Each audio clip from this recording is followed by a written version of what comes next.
Hello, Practicum students. Here we are at the beginning of your Practicum experience. And in this video, what I'd like to do is kind of roadmap what we're doing in the semester in your first semester in Practicum. So sit down, relax, and watch the video. Please watch it all the way to completion.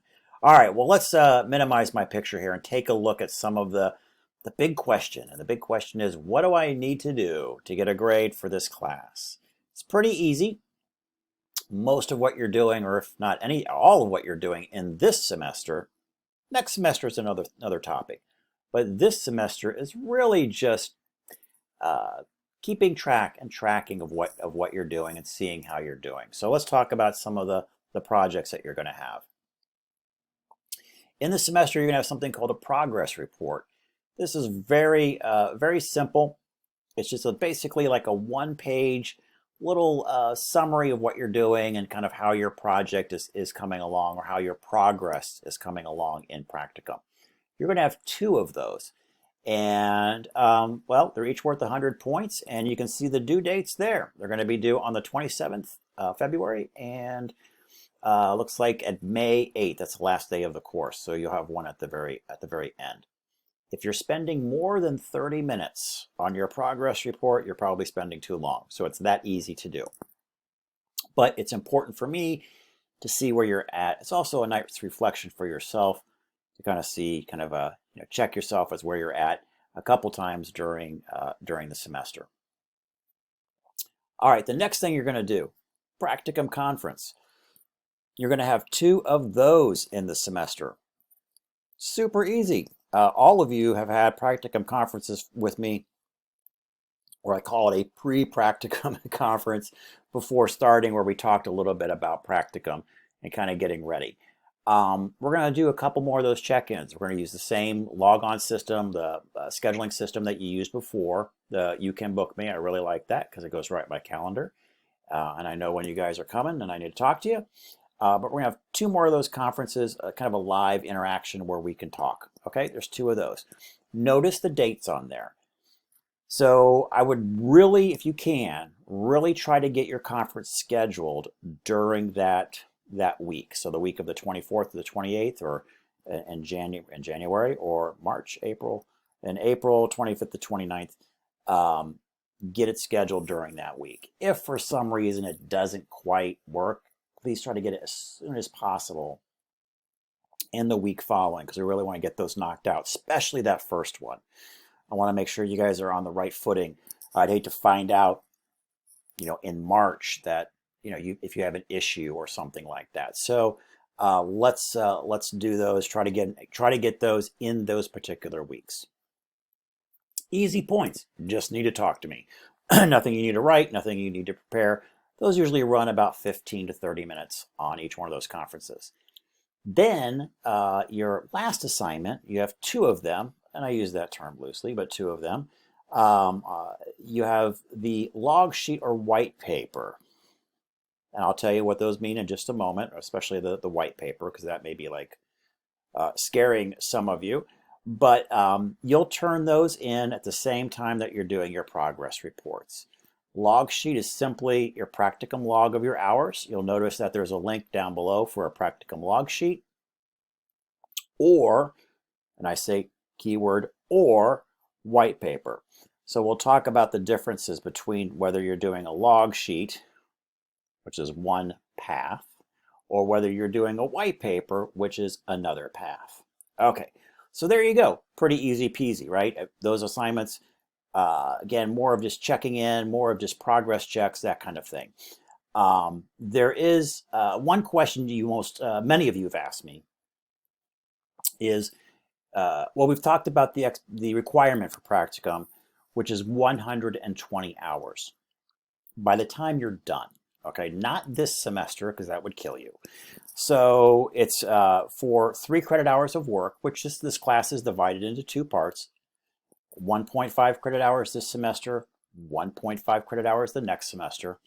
That's the equivalent is 120 hours of work, if you will, out in the field or researching or whatnot. So 120 hours, that's what we got to get to. That's the magic number. We got to get to 120 hours of stuff, okay? That's how many hours do you need this semester? Do I need 60? Well, that would be great if you have 60, but no one's going to flunk the class if they don't have 60. A lot of students actually go over, and then the next semester they don't have to get quite as many hours. So it's really up to you and your mentor and preceptor on how you're going to get the schedule and the hours. Just be aware you got to get to what? 120 by the end, which I think all of you will be graduating in July. So we have to get to that 120 at the end. So I would, again, try to shoot for about 60, but there is no requirement for the first semester. All you need to do is to complete what's here on this little chart, get your points. Basically, it's either a 0 or you get the full points. So, and no one's ever turned in a 0. So, you know, I'll be hunting you down for whatever these items are if for some reason you don't get them in. So it's kind of I guess a pass-fail, if you will, in a way. But so that's the question about the hours. Shoot for the midpoint, but you can be over or under, but just remember you got to get to 120 by the end. All right, so let's talk a little bit about going into modules, and I'm going to remove my picture here. So what, as far as and I've talked to all of you, at least I should have talked to all of you. You should have scheduled your pre-practicum advising appointment on what practicum is going to look like for you. And that's sort of the hard part, because in many ways practicum is, we've got different modes of practicum going on. So there's a group of you who are doing traditional physical practicum, and I'll talk a little bit to that group at the end of the video. So please, everybody, watch the video in the end until I say you can log off, because I do need to talk to the people that are doing the physical practicum. Then the larger percentage of you are doing remote practicum. You can do it from home, just like working from home, like I'm doing right now, working from home. And you're working with a mentor. You've identified somebody and you're working on some projects. I know we've got some folks doing revenue cycle stuff and some pretty cool things that they've already kind of penciled it out on what they're doing. So you're working on a project with your mentor. A project is something that is connected to an organization, typically a hospital or healthcare organization, and you're, again, working on something with them. Might be with a team of people, might be an existing project that you're coming into and you're going to contribute. It may be a new project that you're starting. It could be, all those combinations. Sometimes students will not see the completion of the project by the time they're done here. Sometimes they do. So it's a little bit varied. But I guess the definition of the project is something for an organization that you're contributing to with good interaction from your mentor. If you're working on a project, you're probably meeting with them at least once a week, and kind of fleshing out what needs to be done and getting feedback. And many of you, and especially historically, have worked on with teams of people. So again, that's kind of what a project looks like. Now, and that's when we looking at this little, my choose your path. That is path 2, the field-based project. What is path number 1? You're probably wondering. What is the field-based white paper? The white paper came into existence with the dynamic and ever-changing environment of COVID. And unfortunately, as we are rolling out this semester, and it is, again, we are seeing some pretty seismic activity out there, especially even on the administrative side. So there is a potential that the white paper may come into play for you as a student. Okay, so here's what it is. It's basically our fallback position.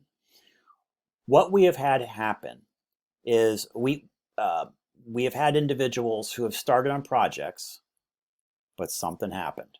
The mentor, the preceptor, got called away, kind of disappeared.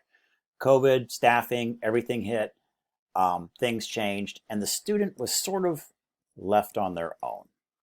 They couldn't participate in the project anymore because the project might have been suspended. We've had that happen. We've had mentors be temporarily reassigned. We've had mentors who have been furloughed. So we've had some really kind of unusual situations. So the big thing is we want to have you get something meaningful out of it, but have a fallback position so you can meet the graduation requirements. And that's where the field-based white paper comes into play. So it's generally not something you're going to lead with in talking to your mentor, but keep it in your back pocket, if you will. If you need to use it, you definitely can. So what is a white paper? So let's say you're talking to your mentor and you have this great idea. You're going to be working on this project for employee retention. And I'm just making this up, but let's say your mentor says, I really got a problem with third shift retention. I don't know what's going on. I really, let's figure out what's going on. And you guys have all these ideas about surveying people and figuring it out, talking to HR, and all these great ideas for a project to reduce reduce turnover on third shift. Let's say things go crazy, something happens, and your mentor says, I really can't work on this now. But I really do want to get back to this at some point after all of this crazy COVID stuff is done because I legitimately have a problem on third shift. You could then say that, well, let's go ahead and turn this into a white paper, and I will go ahead and assemble best practices and some ideas about how to retain individuals on maybe third and second shift in a healthcare environment. And I can present you this white paper, and you can use these ideas down the road when things get better. So that is what a white paper is. And you can click on these two paths and you can look at the videos in there that I have about a white paper. Generally, though, I will say the white paper is not what you lead with when you talk to your mentor and figuring out what to do. It's still been very valuable, though. We've had people who have produced some really great white papers. One actually landed someone a promotion. Mentor. COVID happened, mentor checked out, mentor felt really bad about it. Like, I'm sorry I couldn't work with you. Then the student and I were talking and she's like, well, I'm done, but what should I do? Should I send her the white paper? And I said, absolutely, send her the white paper. She did work with you a little bit on it, but then she got busy and disappeared. So go ahead and send her that white paper and at least you did that. She sent the white paper, gets a phone call right back and says, thank you so much for that. I'm so sorry we couldn't work in that, but I tell you what, I really would like you for this managerial job and I'd like you to, post for it. So she ended up getting a managerial job. So it was really, really pretty cool. So the white papers can work for you. But again, it's generally our fallback position. So really, can I keep that in your back pocket? But if you think it's necessary, you can suggest that to your mentor. We do want the mentor to be involved at least in fleshing out the idea. And you could share the draft with them as you're going, get feedback or not get feedback, but you can still progress on, finish the course, and get everything done with the white paper. All right, so hopefully that's not too confusing. Field-based project, I think you know what that is. You're working on a team, you're working with your mentor, you're interacting, weekly, that you got that. White paper, that's our fallback. That's if people disappear or cannot be as interactive, and the project kind of falls apart a little bit or is suspended. We've seen, where the projects have been suspended. So, but you can still contribute a chunk of it that can be used maybe later. So there you go. In the next week or two, that's what you really want to flesh out. with your mentor is which path that you want to go. Project or white paper. And everything I just said only applies for our remote practicum students, okay? And also, speaking to our remote practicum students, if you are doing the project, you will do the log sheet and record every little bit of time, every email, every meeting, every Zoom meeting, every telephone call that you have. You'll record those hours down. If for some reason you end up doing the white paper, you do not need to do a log sheet. The log sheet's back on our homepage where this video is located. So just look down below this video and you'll see a log sheet. But if you're doing a white paper, the way that we're going to count your hours is we're going to count your hours by pages of content. And we'll get into more detail about that, especially at our first practicum appointment check-in when I talk to you, and hopefully you figured out which direction that you're probably going with practicum, whether it's white paper or project. Okay, so that's kind of step one. Figure out what you want to do. Now let's see here. I think, and these are just kind of again, we just fleshed out the assignments down below here. All right, so I think that is pretty much it. Let me go back to our home page before I let some of you go, but not all of you. All right, so you got your due dates on here. You got all of that. Great. Okay. For those of you that are doing remote practicum, working from home practicum, you guys can check out. Have a great week. You guys can please, go ahead and schedule your practicum conference if you like. Now that link is active, you can go ahead and schedule that. During that practicum conference week, you can go ahead and do that, since that's our first, I guess, assignment that will be due in the week of that July 24th to July. I wish it was July. Wishful thinking. January 24th to January 28th. All right. Remote practicum people, have a great week. Physical practicum, traditional practicum people, okay, please hold on. All right, so if you are doing traditional practicum, I think we have 3 or 4 of you that are going out in the physical traditional practicum. Here, fully aware of what's been going on with Castle Branch and all of those things out there with Castle Branch. I know that you've been working with Sadie. And I totally understand that it's very problematic with the getting ready with Castle Branch during the holidays. So that is something I just know is difficult. Sadie was pushing out information to you to get ready for Castle Branch. And a lot of you can get, and I know some of you have gotten all of that stuff done, but we're waiting for Castle Branch to open so you can upload it. So there's a couple of you who've kind of got that stuff done. Excuse me one moment.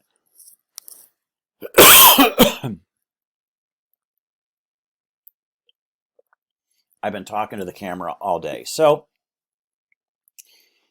but just a couple of things. So for those of you that have not received the green light, okay, so we will give you the green light. You will know what it is. We say you are good to go. You are ready. Greenlit approved to physically start practicum. We can only do that from a compliance standpoint until after all of your Castle Branch requirements are complete. Okay, so please get those Castle Branch requirements complete. Sadie is watching all that. If you have any questions about Castle Branch, reach out to Sadie, but we definitely cannot have you start physical practicum where you're out in a facility until those things are done. I know it may seem crazy because many of you are doing practicum where you work. And some of you may be doing practicum literally across the hall or in the same office area, that you work. And we're telling you, whoa, you can't do that until Castle Branch is done. It has to do with legal compliance and has to do with insurance companies, quite honestly. So, and it makes sense once you think of it this way. When you are doing practicum, you're not an employee.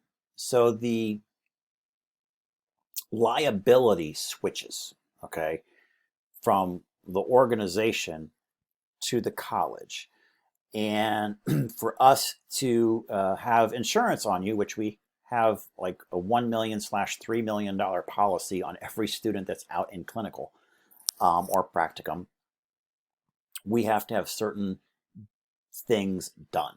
And also, all of our practicum sites have told us that we want these things done. If you want to put a student here, we require these things done. And for some of you that might be doing your practicum at a facility that you work at, we have gone to those facilities and we've asked them, can we waive that? And they've said no. And a big one is Bonds of Course Mercy Health. They said, nope, we don't care. We want them to do the background check. We want them to do the drug screen.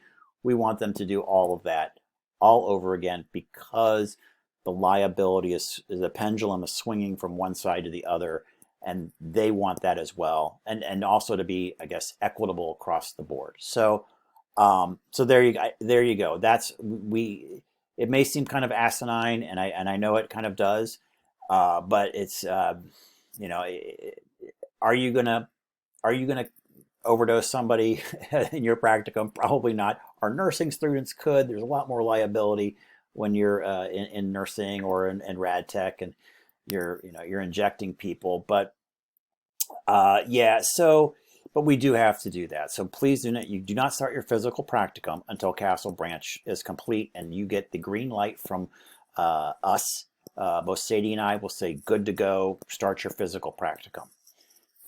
With that being said, so what are you going to do? I know that many of you are not, you're not practicum ready yet, at least to start physical practicum. What I would encourage you to do is to do some remote work in the meantime while you're getting Castle Branch done. You just tell your preceptor that we're still getting the whatever background checks and all that, fingerprinting, whatever. Just tell them, no, I'm still getting that process done. But I can still work with you. We just have to do it remotely through Zoom.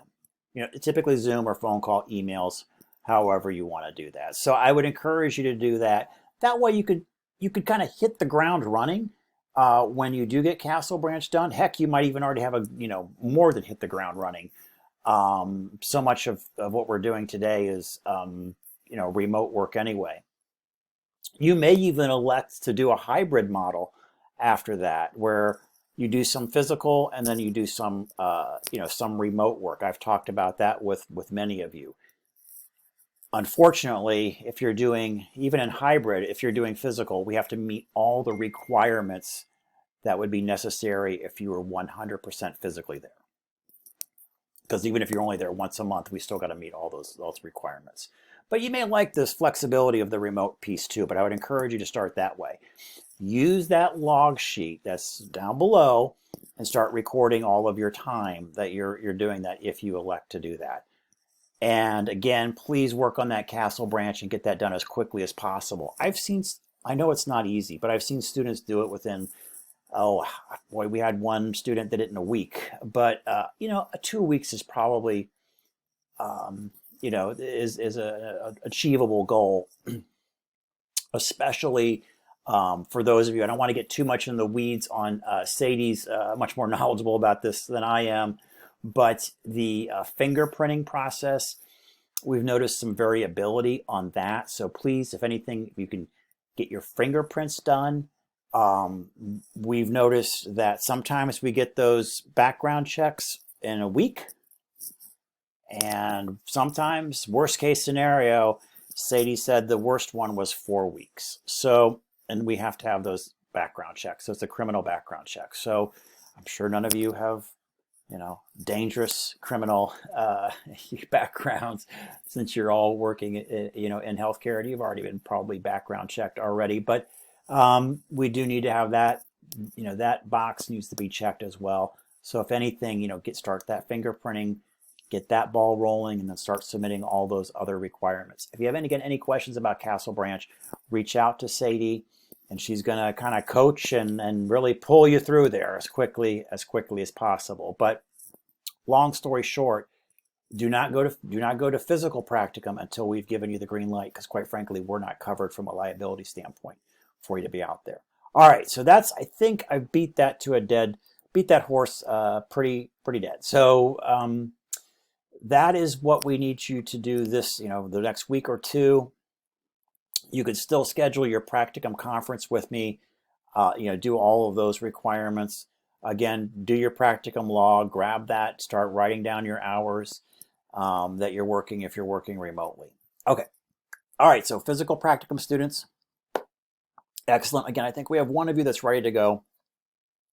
So good luck to you this week, in getting out there. And for the rest of you, when you do go out to physical practicum, it is a little bit different environment for folks that are physically out there versus remote. If you ever have a situation out there in the field when you're working that maybe you're not comfortable with, or something unusual happens, or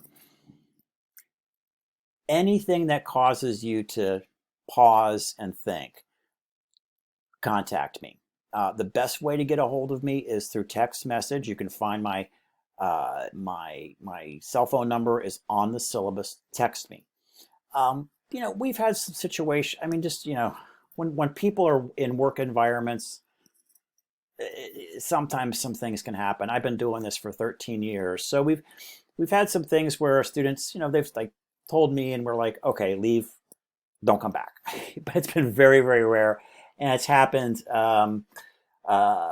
exclusively on the baccalaureate side. But again, since you are going to be physically interacting with other people out in a professional environment, we want it to be a professional environment. So if it's anything other than professional, that's when you let me know, and we're going to talk about it and see what our next steps would be. So, all right, so that's that when you get out to the field and start working with folks. All right, guys, that is pretty much it for this walkthrough. Again, any questions, let me know. But again, get your Castle Branch done, and hopefully we'll get you out to that full experience as soon as possible. All right, have a great week. Thanks.